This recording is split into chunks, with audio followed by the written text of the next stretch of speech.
Step number 3, or the third thing I wish I'd learned when I was younger, and this one was a painful lesson for me, and that is to move from my head to my heart. And what did it take for me? One, I had to fall in love with someone that loved me in spite of the fact that I didn't love myself, and understood love so greatly that just kind of just wouldn't give up loving me. And then that person died.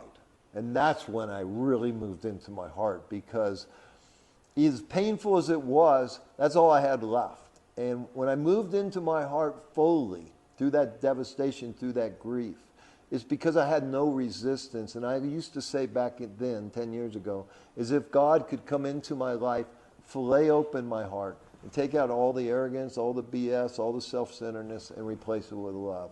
So for most of the time since then, I try to live from here, and now I can use this supercomputer to control or manifest what I truly desire. But let me tell you where it really resonated with me just recently, 1 year ago.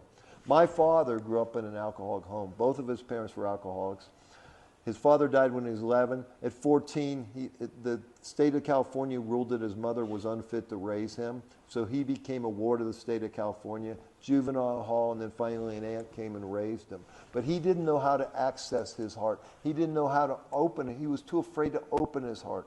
He didn't understand the power of love until that last hour of his life, and I'll never forget it.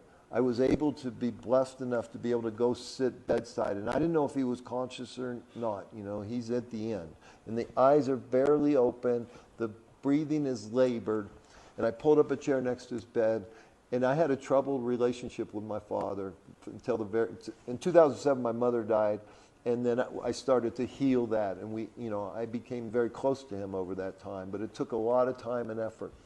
And so anyways, I sat there and I said, listen, you've been a great father. You're a great man.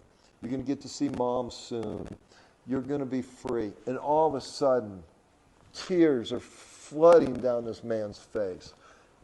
He finally moved from his head to his heart, and he opened it in the last hour of his life.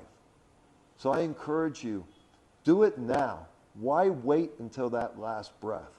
Go ahead. Have the courage to move from here. I know it hurts. I know it's been wounded. I know it hurts to live here, okay? It really does.